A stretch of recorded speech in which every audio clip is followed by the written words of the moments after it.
the first time the feeling that I am in my own home.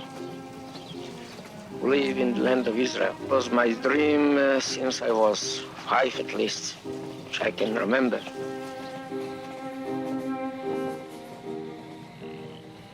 La vie de David Ben-Gourion est une épopée écrite avec du sang et des larmes. Un récit héroïque qui se mêle au destin de l'État d'Israël pour ne faire qu'un. Une lutte sans merci entre ennemis héréditaires et alliés de circonstances dans un contexte international tendu.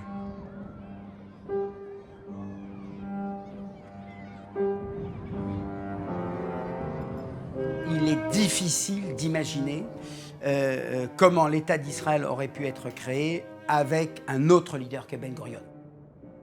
He was a man of small stature, but a very strong personality, and he wouldn't let other people or circumstances defeat him. Pour lui, l'État juif verra le jour par la lutte, sur place, armée, qu'il n'y a pas d'alternative possible. Mais comment David Grun, un socialiste polonais, s'est-il mué en David Ben-Gourion, le nationaliste guerrier, dont le nom signifie le fils du lion?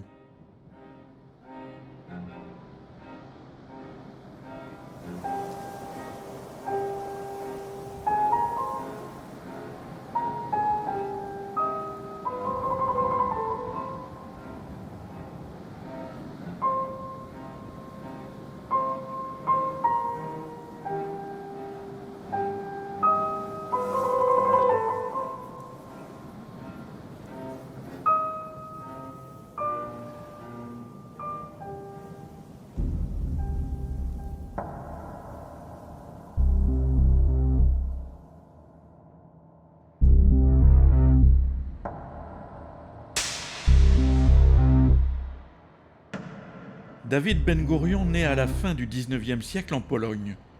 Le pays, sous le joug de la Russie tsariste, est en proie, comme une grande partie de l'Europe, à un antisémitisme virulent. C'est dans ce contexte trouble que le jeune militant marxiste adhère à une pensée politique qui va bouleverser sa vie, le sionisme. Ben Gurion va en fait consacrer toute sa vie à cette cause-là, c'est-à-dire l'idée d'aller établir en Palestine, à l'époque ottomane, quelque chose qui sera de l'ordre d'un foyer national collectif pour les Juifs. On est à l'ère des nations et les Juifs sont les seuls à ne pas en disposer. Dès qu'il a été en âge finalement de prendre une décision, c'est-à-dire à 20 ans, il est parti, il est allé en Palestine. Et je dirais que sa vraie vie a commencé.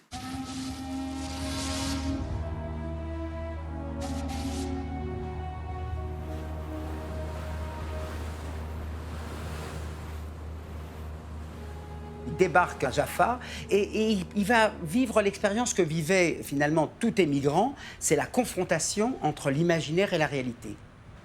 L'imaginaire, c'est la terre promise, c'est la terre où coule le lait et le miel. Les gens n'ont aucune idée à quoi ça ressemble, mais donc ils l'imaginent opulente, etc. Et la réalité, eh bien, c'est une terre qui est peu peuplée et il va rejoindre très vite le foyer de ces pionniers qui sont à la fois très socialistes et en même temps très sionistes.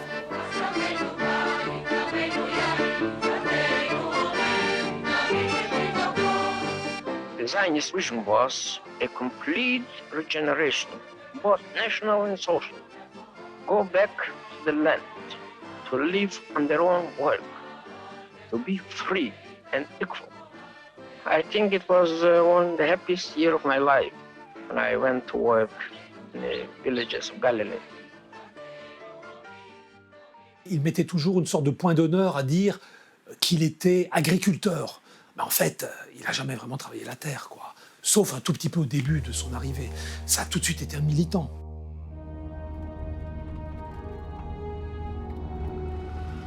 Le paysan socialiste se mue en journaliste militant. En 1912, avide de savoir, il se rend à Constantinople pour suivre des études de droit et sensibiliser les autorités ottomanes à la cause sioniste. Mais l'entrée en guerre de la Turquie contre la Russie durant la Première Guerre mondiale le contraint à l'exil aux États-Unis. C'est là qu'une déclaration du ministre des Affaires étrangères britannique, Lord Balfour, va bouleverser son destin.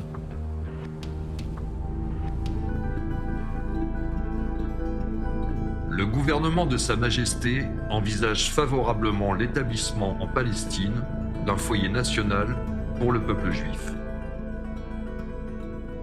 Ben Gurion abandonne l'option ottomane et il comprend que l'avenir se trouve du côté des Britanniques.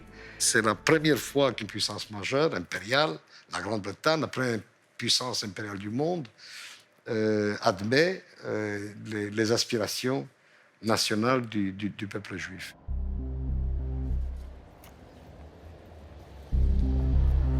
En 1918, Ben Gourion rentre en Palestine pour finir la guerre dans l'armée britannique qui, comme il l'avait pressenti, se voit confier les destinées de la région.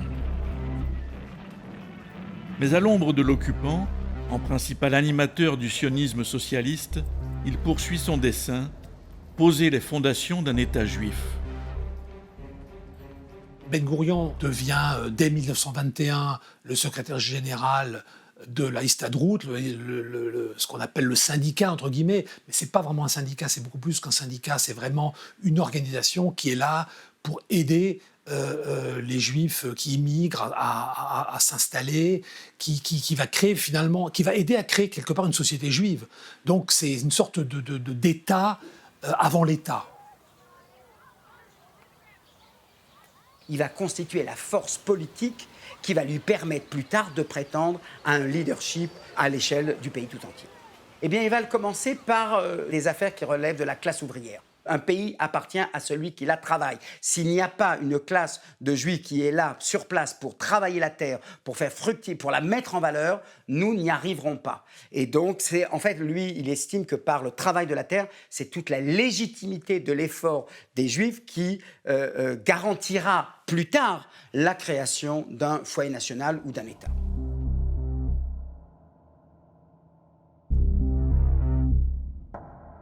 Dès lors que les Juifs veulent créer un État-nation en Palestine, il n'y a aucun moyen de s'entendre avec les Arabes.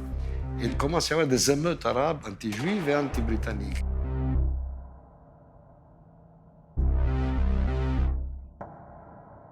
Et donc un noyau de défense se crée.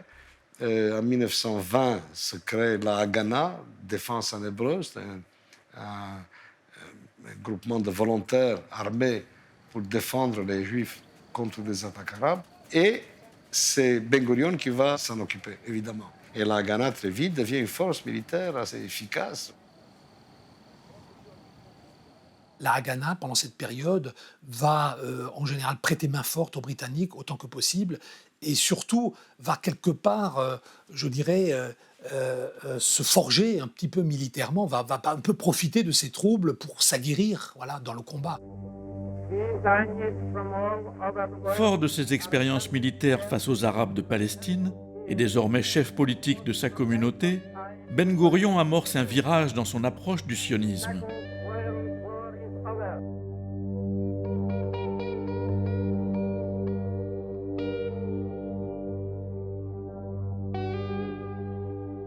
L'aspiration déterminée des travailleurs et de tous les sionistes, pour qui la nationalité prime la classe, est celle d'un peuple juif uni, libre et égal en droit. Petit à petit, à partir des années 30, il développe une doctrine qu'il appelle lui-même de la classe au peuple. C'est-à-dire ce qui était essentiel, c'était la classe ouvrière, mais il comprend que ce n'est pas avec cela qu'il va créer un État-nation. Et donc, il dit, la classe, c'est très bien, mais ce qu'il faut, c'est élaborer un peuple. Nous ne sommes pas encore une nation, nous sommes un peuple dispersé. Nous devons créer une entité nationale, donc un peuple, et puis nous verrons bien. He remained a socialist all his life, but much more important for him was nationalism. And if the requirements of socialism and the requirements of nationalism came into conflict, he always subordinated socialism to nationalism. Après 15 ans de lutte politique, Ben Gourion est élu en 1935 à la tête de l'Agence juive, une autorité autonome voulue par les Anglais. Il a désormais toutes les cartes en main pour négocier avec les Britanniques la création d'un État juif.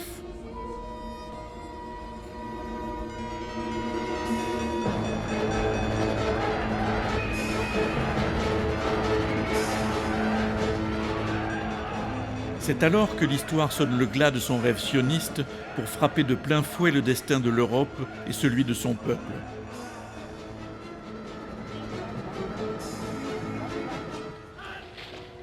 Qu'est-ce que redoutent les Britanniques? Eh bien que pendant la Seconde Guerre mondiale, qui va bientôt éclater, ces possessions impériales en profitent pour s'opposer à l'Empire britannique.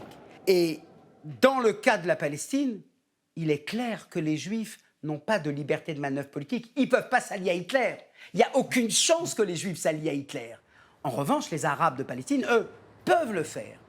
Et donc, pour éviter cela, ils vont publier un livre blanc qui, en gros, tient compte de toutes les revendications arabes de Palestine.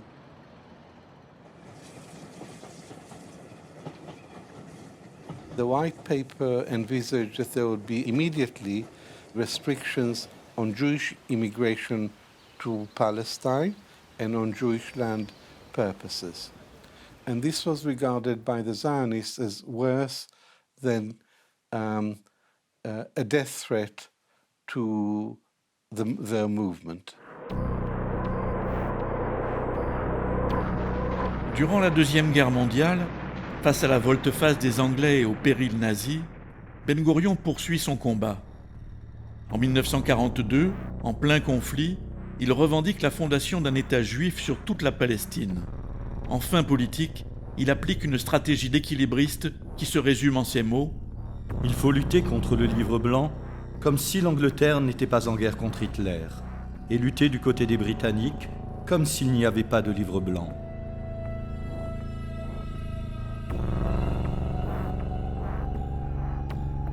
Il a conscience des rapports de force. Il sait aussi quand il faut pousser ses pions et quand il faut, au contraire, être plus prudent. Tout ça, il le perçoit très très bien. Il a le sens des conjonctures, c'est-à-dire de surfer sur les circonstances pour avancer le projet politique.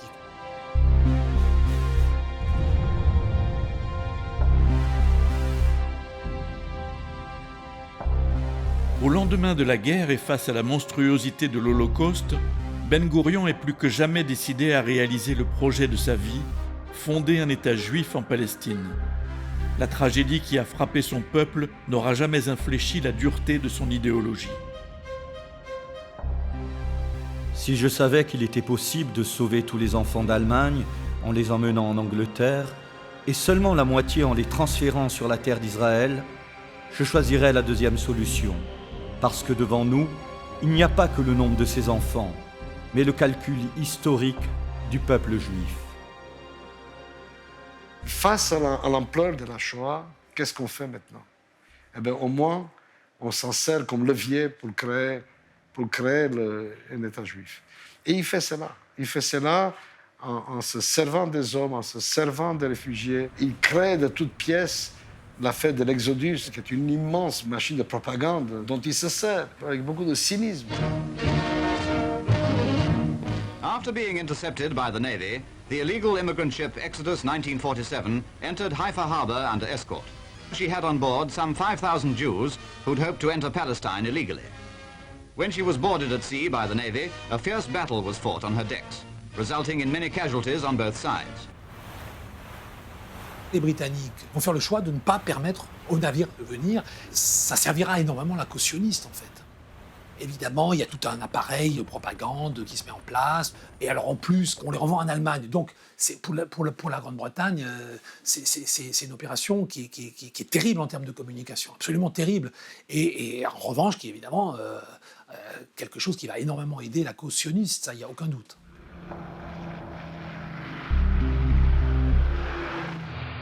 Architecte de l'opération Exodus, Ben Gourion a gagné sur la scène internationale la guerre des images face aux Anglais. Sur le terrain, il poursuit sa politique d'équilibriste dans un contexte de guerre froide et accentue l'immigration clandestine. Mais sa stratégie est mise à mal dans son propre camp par l'Irgun, l'organisation terroriste de son pire ennemi, Menahem Begin.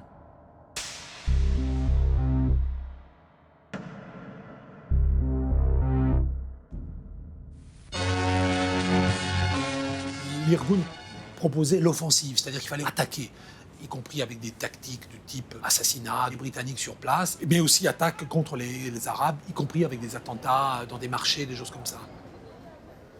La rivalité entre l'Irgun et l'Haganah, c'est tout simplement la rivalité entre le sionisme de gauche et le sionisme de droite. Hein. C'est aussi simple que ça. Il y a une rivalité terrible qui est à la fois politique, idéologique, mais aussi personnelle. C'est une véritable haine.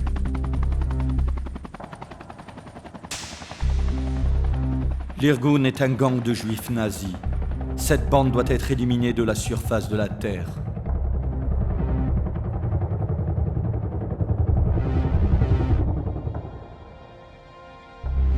Ben Gourion, encore une fois, joue sur plusieurs tableaux.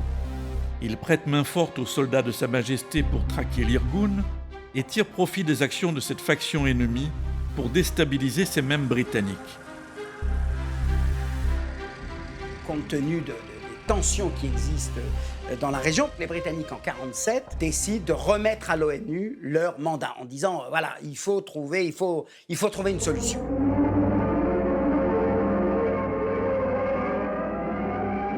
The British mandate in Palestine was about to end, however, and the United Nations was debating the partition of Palestine between the Jews and the Arabs as a solution to the turmoil in that country. Soviet Union, yes. The United Kingdom, abstain. The United States, yes.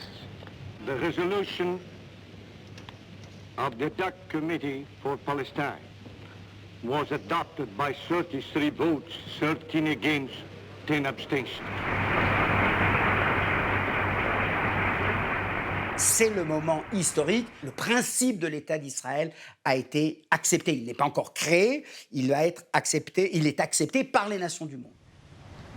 David Ben-Gurion managed to enlist the support of the United States and the Soviet Union. This was a unique episode in the Cold War of both superpowers agreeing and supporting the same resolution.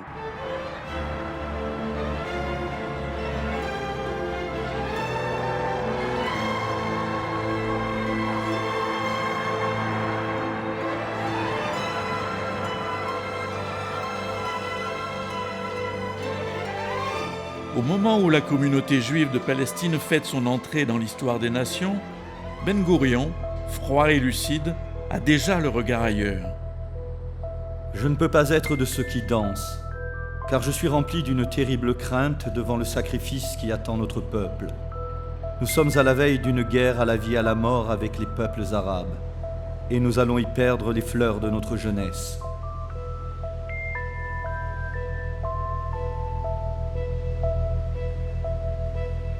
La direction politique des Arabes de Palestine décrète le déclenchement de ce qui est au départ une sorte de guerre civile à l'intérieur de la Palestine pour empêcher la création de ces deux États, l'État juif de Palestine et l'État arabe de Palestine.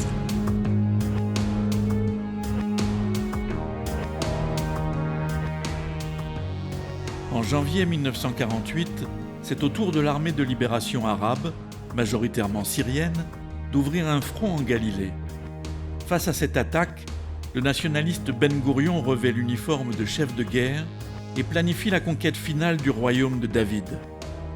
Il mandate Golda Meir, compagne de lutte et futur Premier ministre d'Israël, pour lever des fonds auprès de la diaspora juive américaine et financer l'achat d'armements lourds.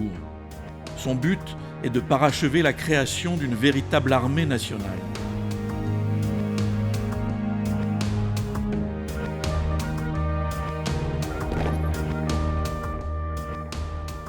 Le 14 mai 1948, jour où le dernier soldat britannique quitte la Palestine, David Ben Gourion soumet l'histoire à son vouloir et saute le pas vers l'inconnu.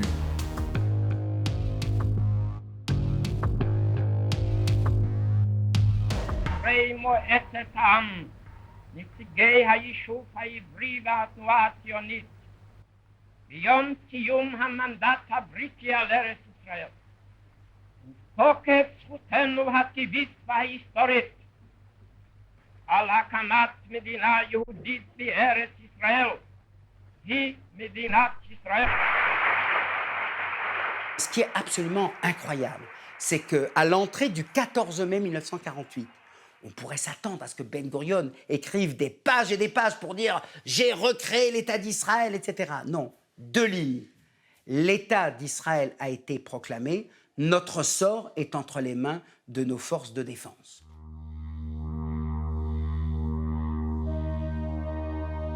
The most difficult decision perhaps was to declare the independence of Israel, because we knew that we may face an invasion of all Arab states, but I decided that this is the hour.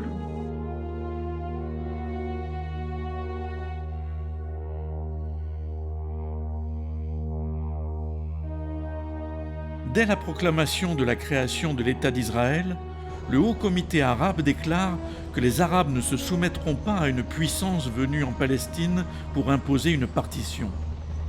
Dès le lendemain, 5 pays arabes dont la population globale est 30 fois plus importante et le territoire 200 fois plus étendu que celui d'Israël envahissent le tout jeune État juif.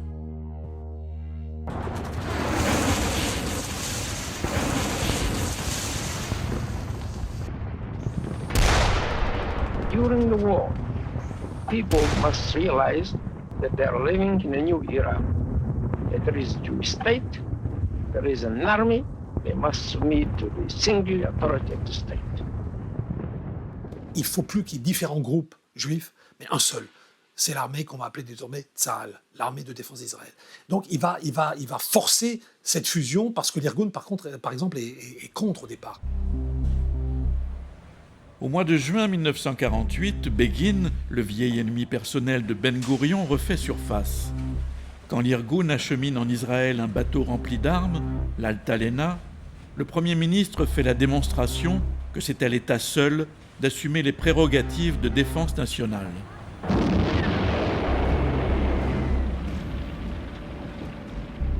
Il fait tirer sur l'Altalena, il y a des morts, 18 morts. En pleine guerre contre les Arabes, une guerre de survie, il se sert de cet épisode cyniquement pour montrer qui est le maître. What the Altalena incident tells us about Ben Gurion is that he was completely determined, completely ruthless, and he didn't hesitate to use force against Jews and to risk provoking a civil war. Au printemps 1949, les armées arabes sont défaites. La Palestine, en tant qu'entité politique, disparaît. Israël a gagné par la guerre son droit d'exister en tant que nation.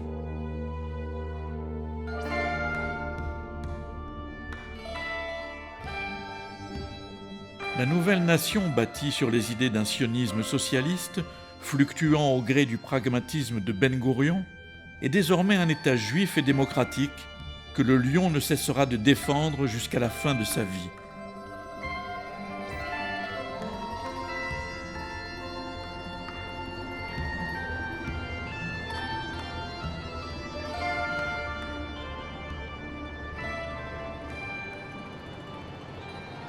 כבוד נשיא המדינה, כבוד ראש הממשלה, מחוז חפצנו ההיסטורי הוא חברה חדשה. זאת אומרת חברה שאין בו ניצול, אפליה, שיבוט, שלטוני שביעיס. גם מעמדנו בעולם ייקבע לא על ידי עושרנו החומרי כביכול, גם לא על ידי גבורתנו הצבאית, אלא על ידי המאור המוסרי של מפעלנו.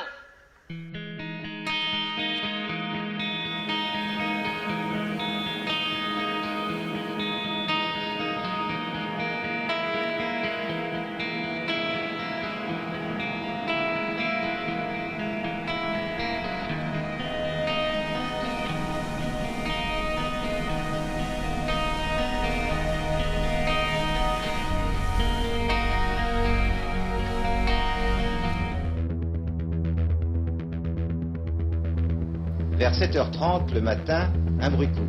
Des Palestiniens se sont emparés de la délégation israélienne et tiennent un certain nombre d'athlètes en otage. On sait que c'est Septembre Noir, la fameuse organisation palestinienne, qui est à l'origine de l'attentat. au début des années 70. Après l'assassinat du Premier ministre jordanien, le groupe terroriste palestinien Septembre Noir s'invite sur le sol européen et exécute des athlètes israéliens lors des Jeux olympiques de Munich.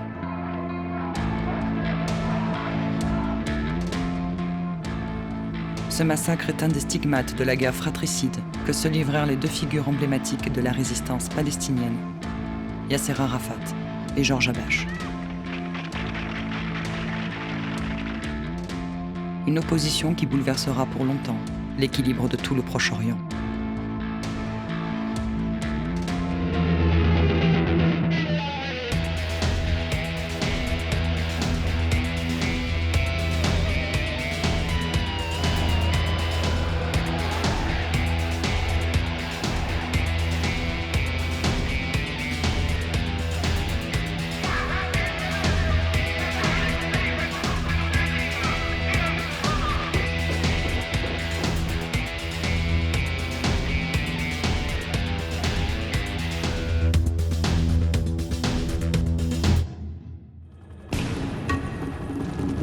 En 1967, en moins d'une semaine, une coalition de 3 pays arabes menée par le président égyptien Nasser est balayée par l'armée israélienne. Cette victoire historique permet à l'État hébreu de tripler l'étendue de son territoire, au détriment des Palestiniens qui désormais sont un peuple sans terre. Cette guerre de 67, on peut le résumer avec une idée forte, c'est l'échec du nasserisme, c'est l'échec de Nasser, c'est l'échec du nationalisme arabe. Et par conséquent, à partir de là, il est évident que les Palestiniens qui étaient comme sous le boisseau, un peu étouffés par le nationalisme arabe, se sentent libérés. Les Palestiniens apparaissent justement comme l'espoir de la revanche. Les États arabes ont échoué, le roi de Jordanie, Nasser, etc. Et brusquement apparaissent des organisations de résistance qui apparaissent comme l'avenir.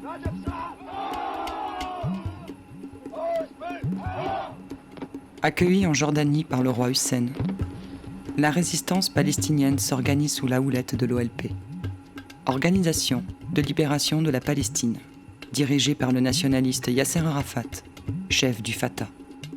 Nos relations avec tout le monde découlent de notre conception de la cause palestinienne. Nous ne sommes contre personne, tant que nous avançons et tant qu'on nous laisse avancer sur le chemin de la libération et de la récupération de notre pays.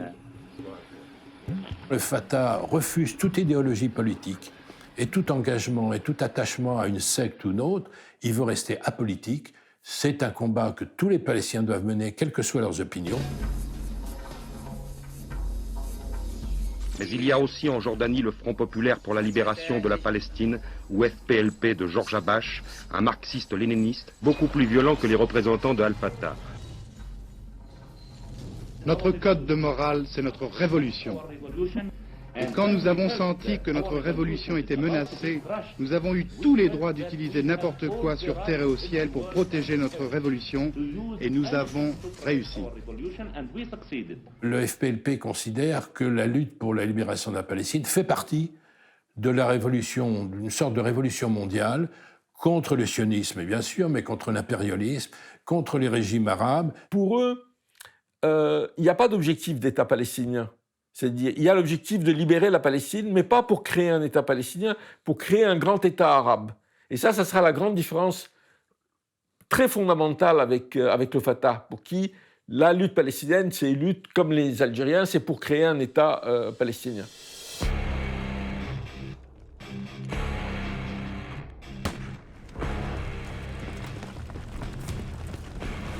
La compétition entre le FPLP de Georges Habash et le Fatah de Yasser Arafat va tourner à l'avantage de ce dernier au mois de mars 1968.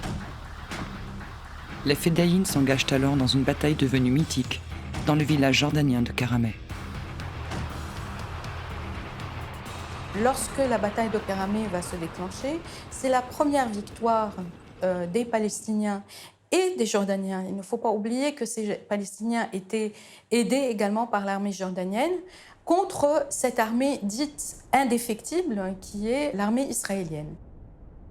La bataille en elle-même, c'est pas grand-chose, mais au moment où ça arrive, c'est un symbole de la émergence des Palestiniens qui avaient disparu pendant 20 ans, entre 48 et 67.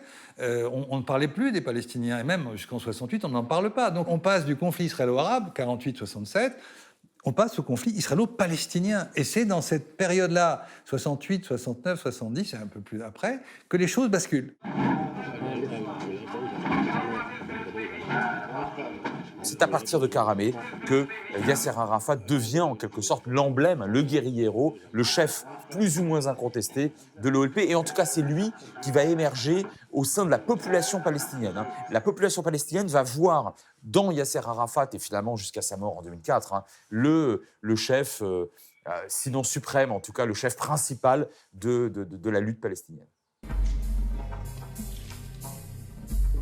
Nous ne voulons pas de paix. Nous voulons la guerre, nous voulons la victoire. La paix, pour nous, signifie la destruction d'Israël et rien d'autre. Nous nous battrons jusqu'à la victoire. Les camps de réfugiés sont de véritables pépinières de Fedayeen. On y recrute, on y endoctrine.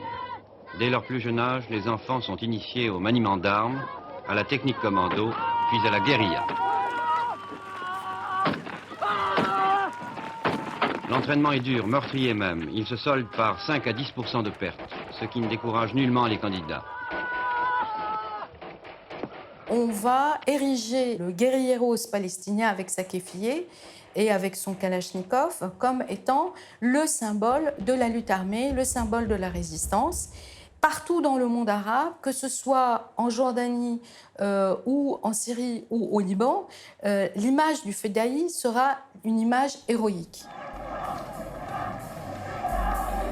Face à cette hégémonie de Yasser Arafat sur le mouvement, Habash ne renonce pas à faire entendre sa voix.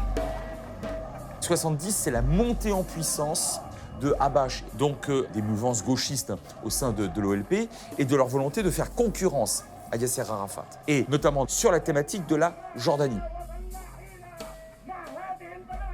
Il y a une revendication très claire de Georges Habash de prise de contrôle sur la Jordanie. Quel meilleur assise territorial qu'une Jordanie dont le pouvoir bédouin est extrêmement faible, qui n'est d'ailleurs même plus démographiquement majoritaire chez lui, je parle encore une fois des Bédouins en Jordanie, qui possède une très longue frontière avec Israël et qui peut s'approvisionner à l'Est en Irak. Quelle meilleure assise territoriale. Donc Habash joue le tout pour le tout en Jordanie.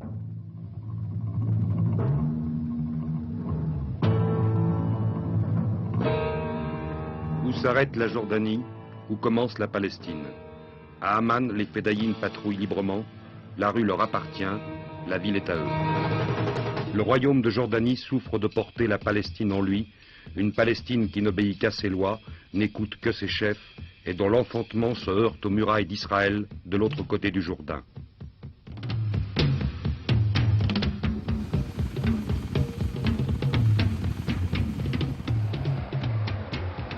Le roi Hussein regardait avec beaucoup d'inquiétude la montée de la résistance palestinienne sur son territoire, qui menait des actions contre Israël régulièrement, et les Israéliens ripostaient contre le royaume jordanien. Donc à la fois, ils ne pouvaient pas ne pas dire « nous sommes tous des Fedaïns » parce que le Fedaï était le héros national arabe de l'époque qui va sortir les pays arabes de la défaite et de l'humiliation de 1967, mais en même temps, il était inquiet par la menace que ces groupes armés palestiniens pouvaient poser sur la souveraineté de son pays. Quelle est la raison de la tension qui a régné en Jordanie ces derniers jours? Elle est due à une certaine confusion et à des tentatives faites pour donner aux gens l'impression que nous étions contre les mouvements de résistance, que pourtant nous avons laissé croître et que nous avons reconnu, aidé et que nous continuons à aider devant l'occupation de leur terre natale et les attaques israéliennes. Idéologiquement, il y a contradiction entre votre parti et la monarchie. Avez-vous l'intention de la renverser? Si le régime jordanien ou n'importe quel régime que ce soit ici ou au Liban ou en un autre endroit du monde arabe est prêt à laisser le peuple combattre pour son pays et pour la libération de son pays, tout ira bien. Mais s'il essaie de nous créer des obstacles, nous serons obligés de combattre ces obstacles et peut-être dans le futur d'éliminer ceux qui les auront dressés.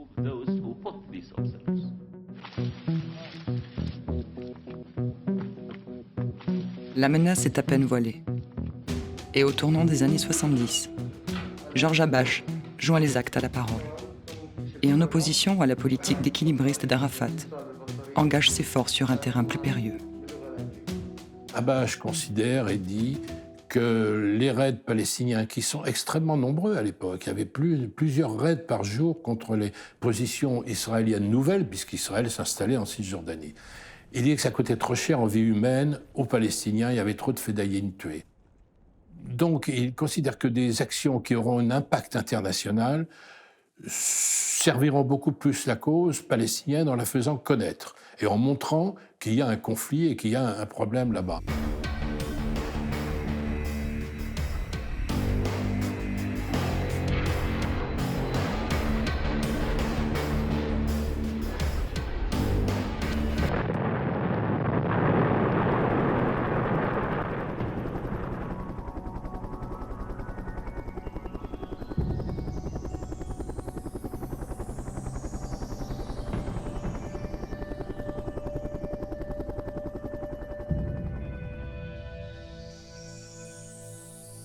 Nous pensons que tuer un juif loin d'un champ de bataille a plus d'effet que de tuer une centaine de juifs au combat. Parce que c'est ainsi que nous vous incitons à vous poser des questions. C'est ainsi que nous vous informons de notre tragédie. ونقطة هامة الثورة الفلسطينية ضد الاعتداء على المدنيين أينما وجدوا. وفعلا احنا ما لنا علاقة إطلاقا بالحوادث التي حدثت أخيرا.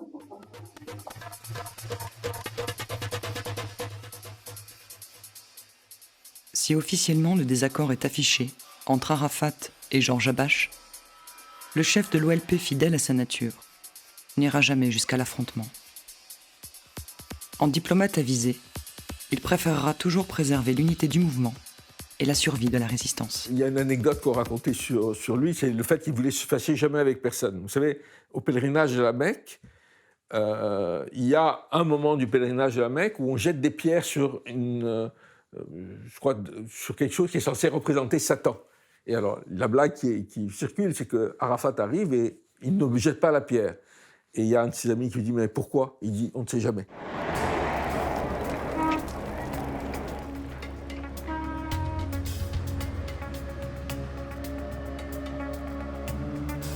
Amman devient de plus en plus chaotique, avec des affrontements qui tendent à se multiplier avec l'armée jordanienne.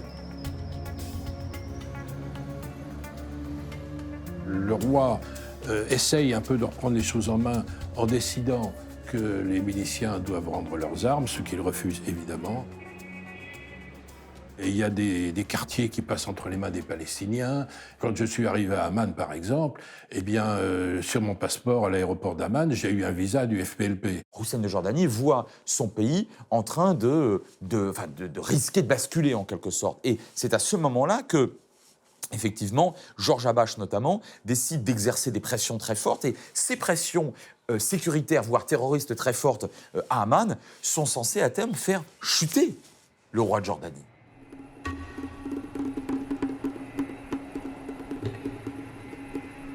Alors qu'en Jordanie, Georges Habash poursuit son ambition de faire basculer le trône, les États arabes, portés par Nasser et Hussein, acceptent de négocier avec Israël sous la houlette du diplomate américain Rogers. C'est dans ce contexte que Nasser, qui reste un soutien indéfectible de la cause palestinienne, invite Arafat au Caire dans un climat tendu. Le plan Rogers, il est concentré sur la question israélo-arabe. Et donc, évidemment, du côté de l'OLP, on voit ça d'un mauvais œil, parce que s'il y a une paix avec l'Égypte, si on arrive d'abord à faire un cessez-le-feu, et puis ensuite une paix avec l'Égypte, ce qui était à l'époque pas pensable, et ça ne s'est pas fait, évidemment, eh bien, on voit bien que les Palestiniens seraient laissés pour compte. Donc, on est dans cette phase où les Palestiniens ne peuvent pas accepter un compromis politique dont ils sont exclus.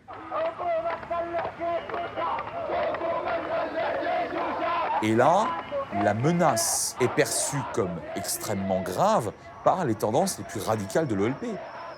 voilà que non seulement certains États arabes se comportent comme des mous, voire comme des traîtres, et notamment la Jordanie vis-à-vis d'Israël, mais voilà même que Yasser Arafat commence à tendre l'oreille à une proposition américaine. Et là, vous avez, à partir de 69-70, une montée en force des tensions au sein même de l'OLP. Nous et Al-Fatah avons des idées trop différentes dans trop de domaines. La force révolutionnaire de Palestine n'est pas donnée par Al-Fatah, elle est donnée par notre front. C'est nous qui mobilisons les masses prolétariennes, c'est nous qui mobilisons le vrai peuple. Somebody makes him believe that there is a split in the Palestinian revolution. Dr. Habash knows quite right the position of Al-Fatah, the weight of Al-Fatah, the strength of Al-Fatah in the struggle for the revolution. Malgré les rappels à l'ordre d'Arafat à respecter la hiérarchie de l'OLP, Habash poursuit en Jordanie sa stratégie de terreur et fait monter la tension d'un cran.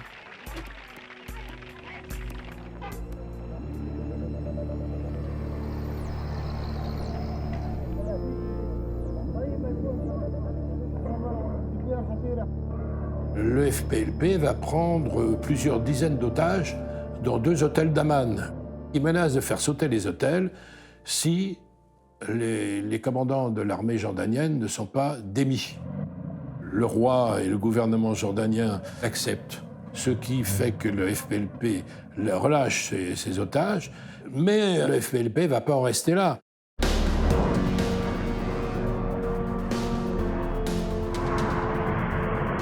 Ce qui se passe ici est vraiment irréel. 2 avions ont été détournés par les commandos du Front populaire. Que l'armée est arrivée pour contrôler les fédérations. Actuellement, on parlemente dans les avions car il s'agit de discuter de l'échange entre ces passagers et les Palestiniens prisonniers en Suisse et dans d'autres pays, en Angleterre, je crois, et aussi également en Allemagne. Évidemment, le roi et l'armée jordanienne sont absolument excédés de voir que toute cette affaire se passe en Jordanie, que c'est mené sans qu'eux-mêmes aient été informés, avertis, sans qu'ils sachent rien, et que des négociations internationales sont menées sans qu'ils en fassent partie. Et l'accord est donc conclu. Le FPLP relâche ses otages.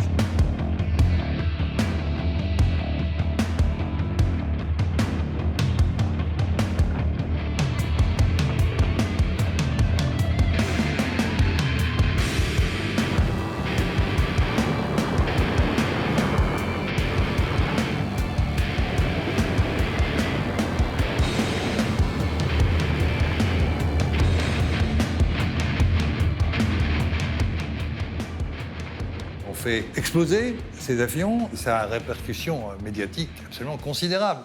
On a fait parler de la cause palestinienne, c'est une réussite de ce point de vue-là, même si l'envers de cet aspect, c'est qu'on en a fait parler comme des terroristes, car évidemment, ils sont considérés comme terroristes. Donc on en parle, mais au prix d'être qualifiés de terroristes. Et à partir de là, pendant des années, les Palestiniens, c'est des terroristes. En optant pour l'action terroriste, Habash pousse Arafat à exclure le FPLP du commandement de l'OLP. Il offre aussi une opportunité à l'habile stratège, qu'est le chef du Fatah, de tirer profit de cette situation imposée. Si Habash réussit à faire tomber Hussein de Jordanie en 1970, au fond, le chef de l'OLP, c'était encore Yasser Arafat.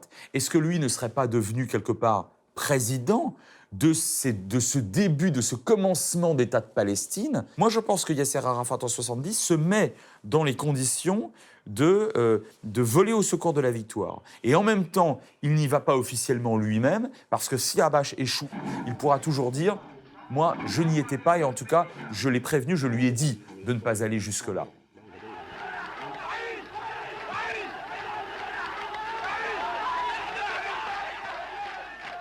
بأكدكم بأني شخصيا وكل إنسان ينتمي إلى أسرتي مستعد استعداده دائما أن يضحي بحياته في سبيلكم.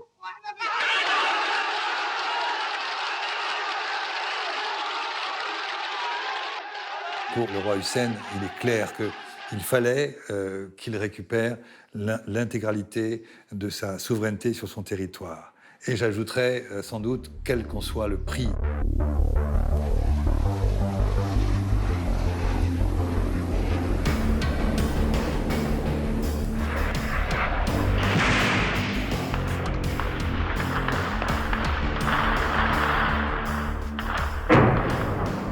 Hussein de Jordanie décide de frapper, et il décide de frapper extrêmement fort. Hussein fait intervenir l'aviation quand même, hein, donc ce n'est pas rien sur sa propre capitale. Hein. Mais c'est aussi la chasse à tout ce qui, de près ou de loin, ressemble à un Palestinien appartenant à l'OLP. Hein. Et il va y avoir plusieurs dizaines de milliers de victimes. Hein.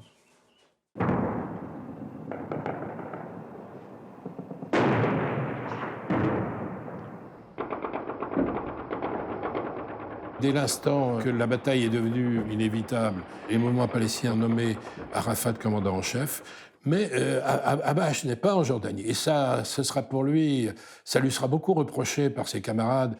Et donc Habash rentrera en Jordanie après la bataille. C'est quand même à l'initiative d'Habash que les choses se font. Et du coup, Arafat doit gérer une situation qui devient impossible, hein, qui devient une guerre ouverte avec l'armée jordanienne. Et Arafat, voyant que Hussein de Jordanie tient quand même ses troupes d'une part, et que les Israéliens menacent d'intervenir en faveur du roi. Et là, ça constitue une puissance militaire absolument gigantesque, déjà pour l'époque. Bon, eh bien, Yasser Arafat décide finalement de jouer la prudence et de retirer ses billes au dernier moment. Arafat va être exfiltré au Caire. Au Caire, Nasser va l'accueillir et il va lui dire « bon, maintenant, il faut renégocier ». Arafat a toujours été un fin diplomate et un politicien qui est très stratégique. Donc, il va accepter l'accord que Nasser va lui présenter et serrer la main avec le roi jordanien. Hussein de Jordanie pense bien évidemment, lorsqu'il est au Caire, qu'il s'agit seulement et qu'il ne doit s'agir que d'une trêve. Il est évident que pour lui, la seule possibilité de survivre politiquement et peut-être même physiquement à cette partie gauchiste et jusqu'au boutiste de la résistance palestinienne, hein, incarnée par Georges Habash, c'est de la mettre dehors, cette résistance.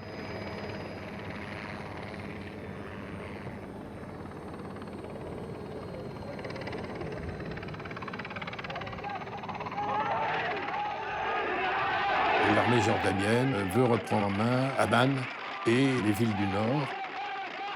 En avril 1971, les Palestiniens ont été regroupés dans le nord-ouest de la Jordanie. Là, l'armée pouvait faire ce qu'elle voulait.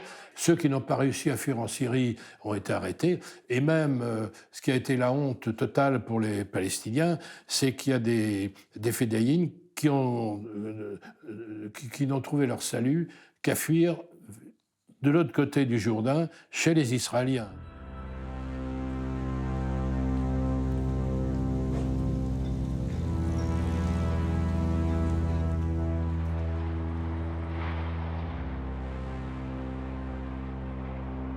Septembre noir restera un traumatisme ineffaçable dans la mémoire des Palestiniens, qui verront une fois de plus s'éloigner l'espoir de fonder leur propre État.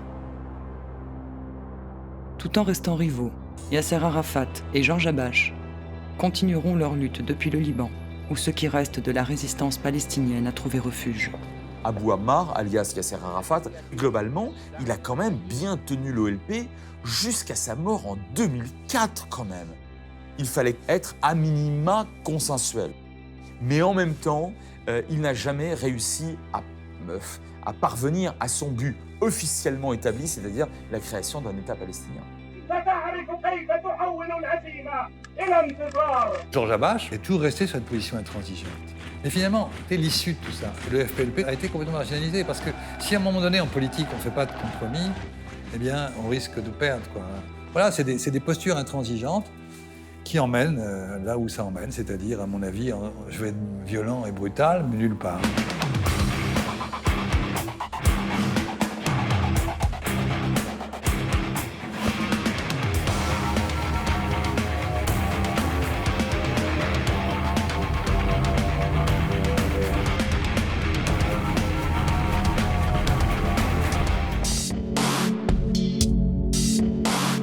One of the agreements that President Sadat and Prime Minister Begin are signing tonight is entitled A Framework for Peace in the Middle East.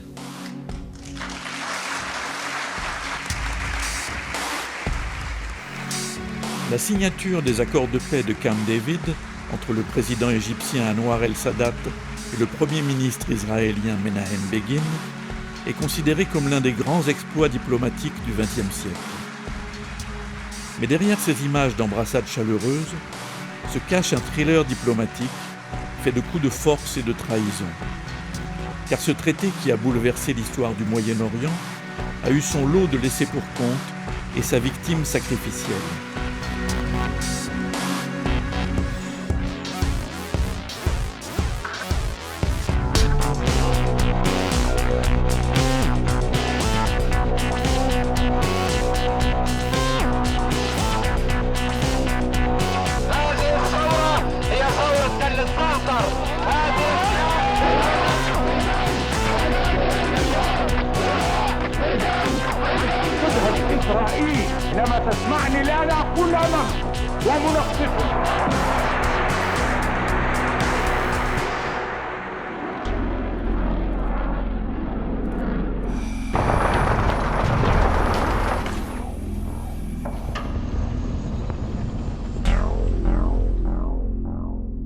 Après 20 ans d'hostilité et 3 guerres avec ses voisins, Israël a gagné sur tous les fronts.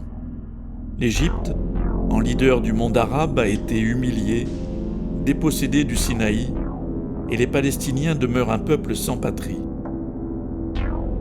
Au début des années 70, la reconnaissance de l'État palestinien s'impose à tous les États arabes, ainsi qu'au nouveau président égyptien Anwar el-Sadat, comme la cause sacrée à défendre face à l'État hébreu.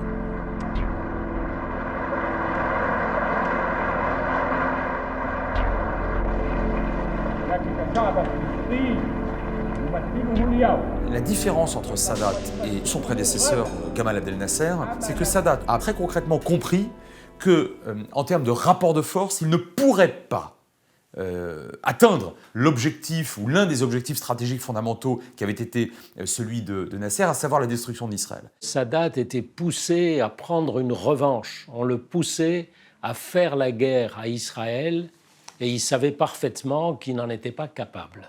Parce que l'Égypte a perdu le Sinaï, l'Égypte avait perdu son aviation, l'Égypte avait tout perdu en quelque sorte.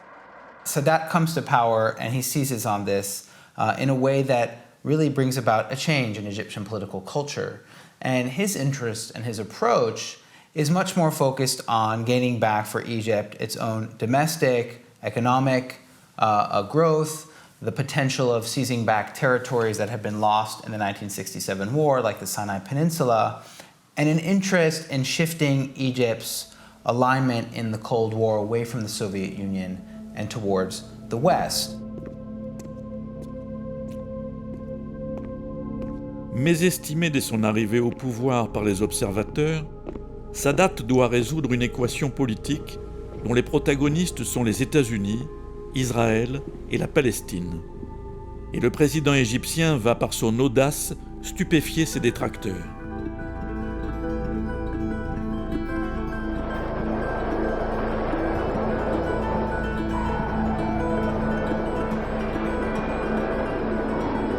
L'armée de Sadat, le 6 octobre 1973, attaque les lignes israéliennes sur le canal de Suez, avec l'objectif de remporter ne serait-ce qu'une seule bataille au moins face à Tsahal. Et ça marche. Un communiqué militaire égyptien déclare que l'armée a traversé le canal de Suez en plusieurs points et a réussi à planter le drapeau égyptien dans le Sinaï. La situation diplomatique et politique qui prévaut depuis plus de 6 ans va être complètement renversée. Du jour au lendemain, Sadat est considéré comme le héros du franchissement, comme on dit en arabe. Il a franchi le canal de Suez et il est immédiatement auréolé de cette victoire. Mais cette victoire sera suivie, après un moment de désarroi en Israël, d'une contre-offensive israélienne. Et on va assister à une partie nulle. En réalité, numériquement parlant, c'est une grande victoire israélienne. Mais Sadat, lui, obtient une victoire politique. Parce que pour la première fois, un pays arabe a mis Israël en difficulté. Et de cette demi-défaite ou demi-victoire, il va faire une épopée. Sadat, par ce coup de force, réussi, en tout cas dans les premiers jours, dit aux Américains « Alors, qu'est-ce que vous en pensez ? Vous nous avez pris pour des mauvais, comme les Israéliens d'ailleurs, sur le plan militaire, bien formés par les Soviétiques aujourd'hui, mais demain bien formés par vous autres, eh bien nous constituerons un allié, voire un gendarme en votre faveur dans la région. Mais attention, il y a deux conditions, dit Sadat. Vous poussez vos amis israéliens à négocier pour qu'à la fin des fins, ils nous restituent la péninsule du Sinaï, d'une part, et d'autre part, vous nous donnez de quoi développer notre économie.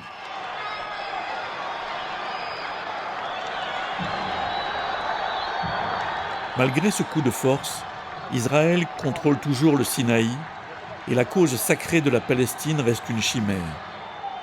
Sadat décide alors de sortir une nouvelle carte de son jeu.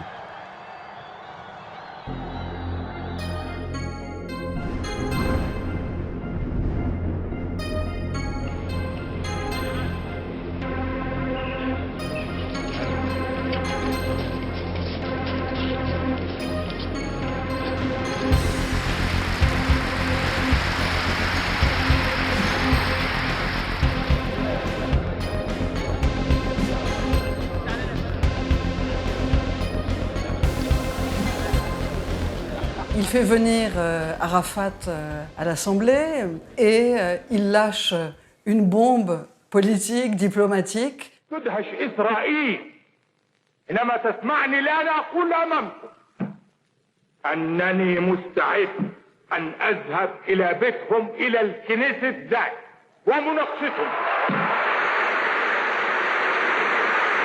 Les Arabes sont consternés d'entendre Sadat dire qu'il va aller à Jérusalem pour discuter directement avec le diable. Enfin, à l'époque, un premier ministre de l'antité-sioniste, comme on l'appelait à l'époque, enfin, c'est le diable incarné. Sadat a expliqué que c'était pour la paix et qu'il le faisait aussi, et surtout pour les Palestiniens qui sont au cœur du conflit israélo-arabe.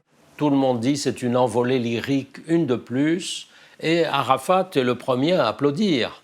Il ne se rend pas compte que Sadat a vraiment l'intention d'aller en Israël. Lorsqu'Arafat réalisera enfin l'intention de son ami Sadat, il l'accusera de l'avoir coiffé d'un turban, une expression arabe qui exprime une grande humiliation. Il ne mettra plus jamais les pieds en Égypte. Sadat décide d'un geste unilatéral qui est extrêmement audacieux pour l'époque et pour le contexte. Mais c'est l'acte d'un homme d'État. C'est l'acte d'un homme d'État qui ose s'opposer à tout le monde et qui ose surprendre tout le monde et qui ose aller à contre-courant de tout le monde. Le plan de Sadat, tout audacieux qu'il soit, va se confronter à un écueil de taille, le nouveau Premier ministre israélien Menahem Begin.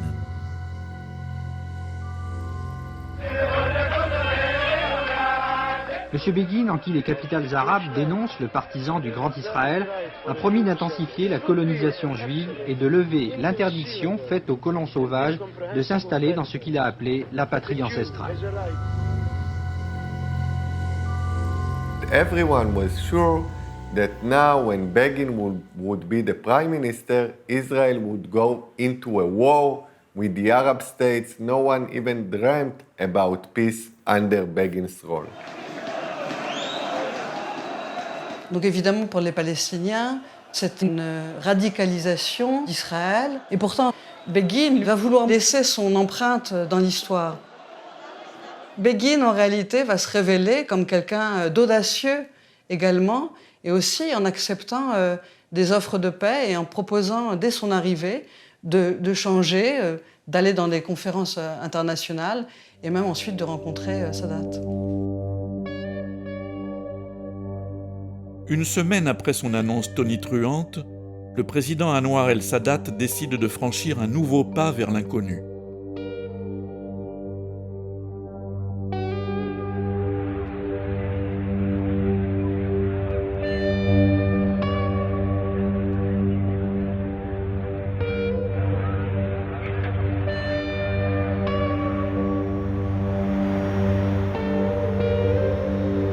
jusqu'au moment où l'avion présidentiel égyptien se pose, les Israéliens n'y croient pas.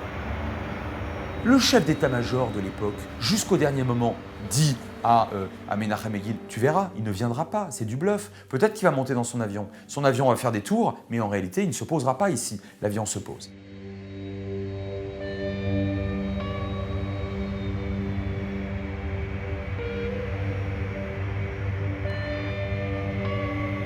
Nobody knew exactly what to expect. Many in the Israeli military establishment feared some form of an attack when the plane doors opened. They didn't quite know or trust what actually were the intentions of Sadat.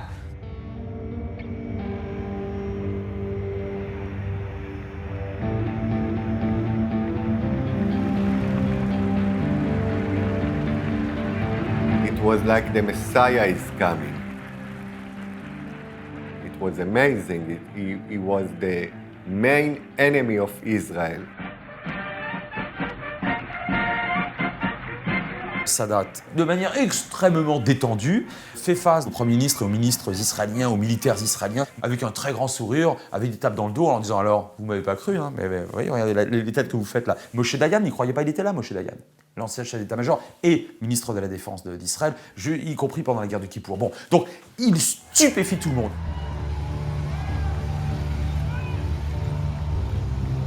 Le long de la route qui mène jusqu'à Jérusalem, les gens attendent le convoi présidentiel. À Jérusalem même, les enfants sont là à agiter des drapeaux des deux nations. Puis il y a ce témoignage extraordinaire d'un journaliste de Davar, le journal israélien. Il est au milieu des gens, des enfants. Et il y a une petite fille qui s'impatiente. Quand est-ce qu'il arrive, Sadat? Et il écrit, elle ne savait pas qu'on l'attendait depuis 30 ans, en réalité.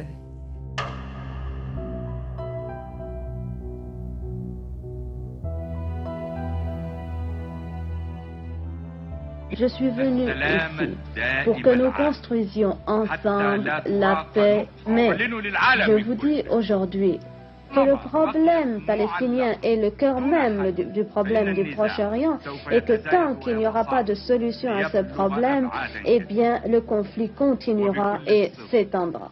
Son discours, c'est un beau discours, un beau discours sur la paix. Il prononce le mot paix 72 fois. Et un discours dans lequel les Palestiniens donc, sont le cœur du problème, de la question israélo-arabe. Il parle d'un État palestinien, et là vous avez le chef du gouvernement israélien, Begin, qui regarde ailleurs, qui regarde le plafond, qui regarde en bas, et personne, bien sûr, allais-je dire, n'interrompt Sadat. Ça ne veut pas dire que tout ce petit monde a été convaincu par son discours.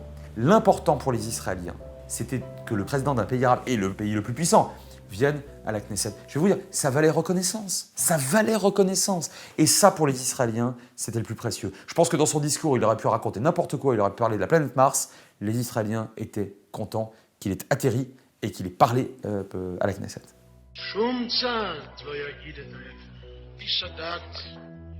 Le président Sadat sait que nous voulons la paix avec tous nos voisins, avec l'Égypte, avec la Jordanie, avec la Syrie et avec le Liban.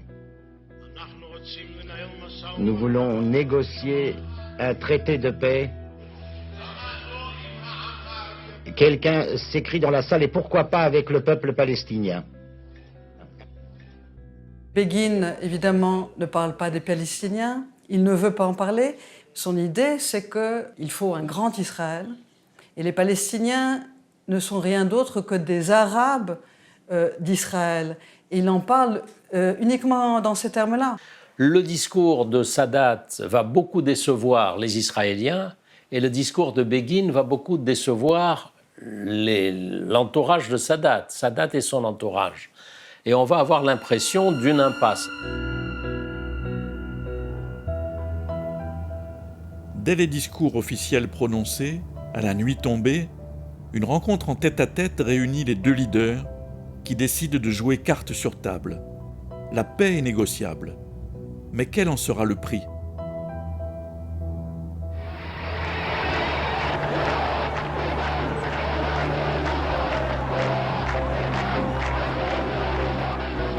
In the Arab world, they really started to hate Sadat. because he actually recognized for the first time the right of the Jews to exist in the Middle East as a national state. So Sadat was seen in the Arab world as a traitor.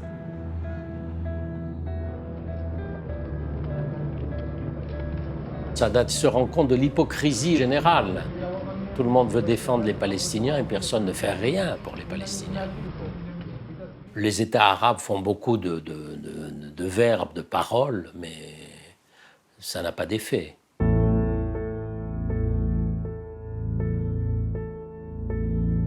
Au moment où le monde arabe se déchaîne contre Sadat, le président américain Jimmy Carter décide de rentrer dans le jeu des négociations. Il saisit ainsi l'opportunité de laisser son empreinte dans l'histoire. Pour Carter, c'est très très important de finaliser cette paix. On lui apportait cette paix possible et en tout cas la proximité du pays arabe le plus puissant qui divorçait de Moscou pour rejoindre Washington. Ah écoutez, il n'allait pas rater l'affaire. Hein. Et donc Carter va prendre le taureau par les cornes et il décide de réunir les deux parties à huis clos à Camp David.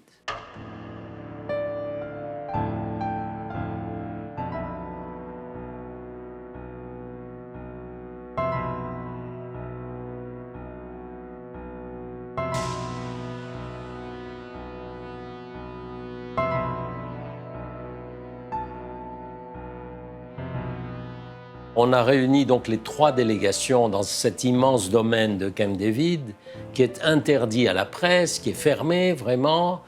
Mais très vite, il y a un accrochage entre Begin et Sadat. Premier problème, Sadat voulait récupérer l'intégralité de la péninsule du Sinaï sans condition autre que la stricte reconnaissance d'Israël. Or, Begin, lui, voulait bien transiger territorialement, il voulait bien rendre une partie du Sinaï. Begin, lui, est quelqu'un d'obstiné, de têtu, il refuse absolument les compromis.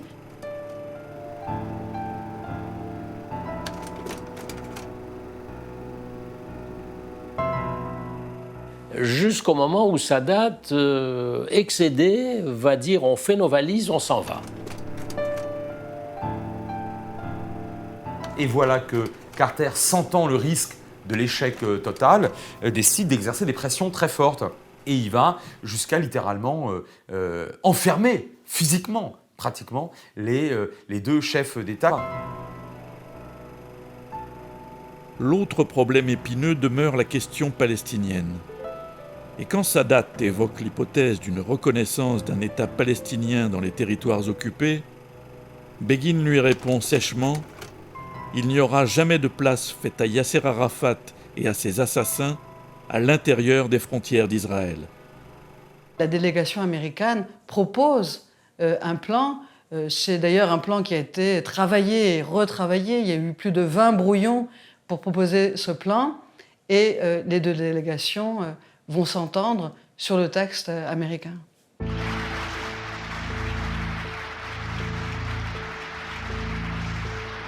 When we first arrived at Camp David, the first thing upon which we agreed was to ask the people of the world to pray that our negotiations would be successful. Those prayers have been answered far beyond any expectations.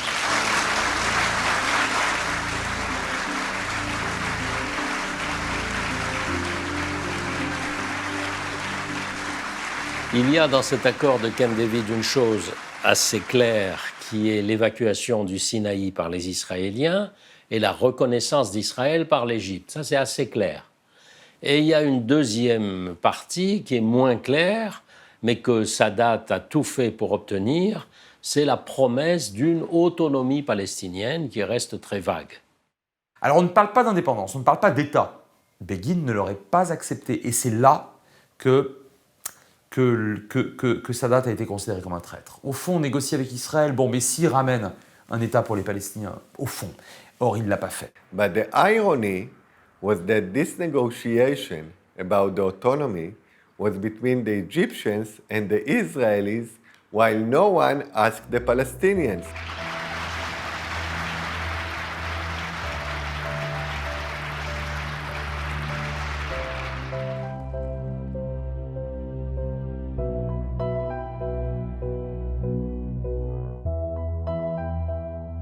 Ce que Sadat a fait ressemble un peu à ce que Pétain a fait en France.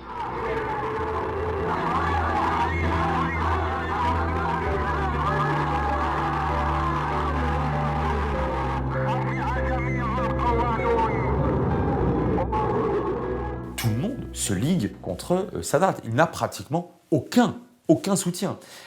Et si vous voulez, à cette époque-là, avoir le soutien des États-Unis et d'Israël, sur un CV, c'est quand même pas l'idéal dans le monde arabo-musulman. Monsieur le Président, quelle impression ça vous fait d'être l'accusé perpétuel des pays arabes? Le président Assad de Syrie nous a dit à nous deux que vous étiez le Pétain arabe. Je n'y attache aucune importance, car eux ne sont que de pures dictatures avec des camps de concentration et d'élimination.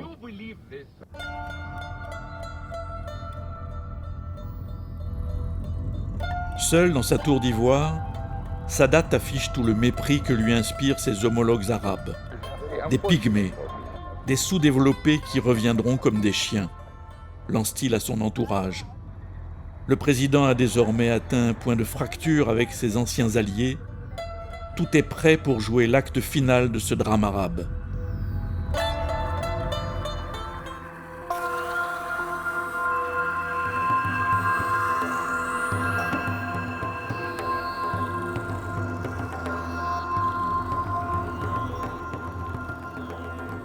Le traité de paix est signé à la Maison-Blanche. Sadat dira que c'est le plus grand moment de sa vie. Un traité de paix qui sera d'ailleurs, il faut bien le dire, respecté jusqu'à aujourd'hui.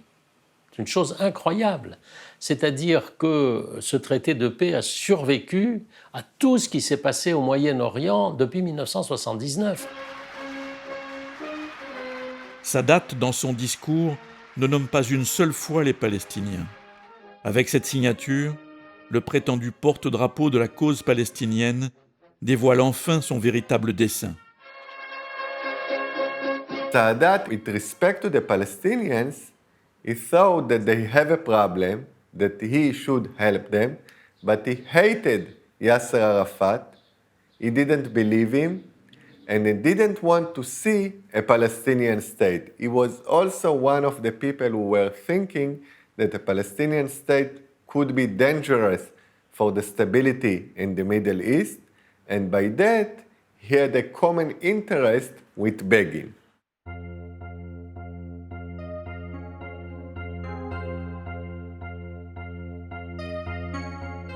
Sadat, il est égyptien, il n'est pas palestinien. Et il parvient à faire ce que les autres chefs d'État arabes n'avaient pas réussi, c'est à récupérer des territoires perdus. C'est avant tout un homme de paix et de progrès pour son propre pays. Peut-on réellement lui en vouloir? Je pose la question. Arafat dira en voyant ces images retransmises dans le monde entier « Je couperai la main de Sadat, Begin et Carter ».